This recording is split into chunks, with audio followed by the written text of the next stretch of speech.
hitman spent $2 million to hire an assassin, but the target of the assassination was himself. Although the boss was very puzzled, he still sent Jack, who was ranked second. He could kill any target a kilometer away and make sure the target did not suffer. However, after Jack received the target's photo, he decisively refused the assassination mission because this person was not an ordinary person, but Joe, the #1 assassin in the assassin world. Why did Joe want the hitman to kill him?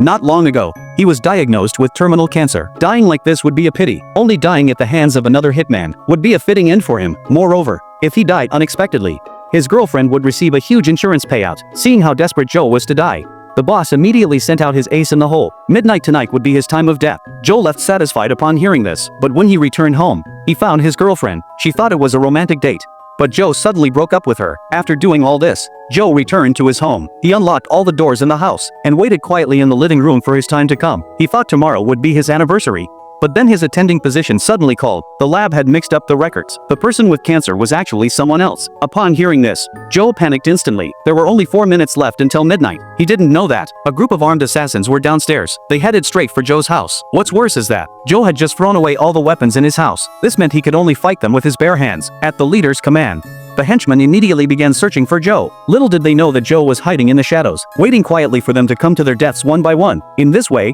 Joe easily disposed of the assassin squad. After eliminating all threats, Joe quickly called his boss to request the cancellation of the previous bounty mission. He also said he had been misdiagnosed. However, the boss refused Joe's request because her father had been killed by Joe years ago. Now that the hit squad had been eliminated by Joe, she finally had a reason to seek revenge. The boss added another $3 million to the bounty, issuing a global invitation to assassins. Soon, the assassin community was buzzing with activity. To prevent a tragedy, Joe quickly called his girlfriend to explain that the breakup had been a misunderstanding and urged her to return home and hide temporarily. He promised to come for her once he had resolved the issue.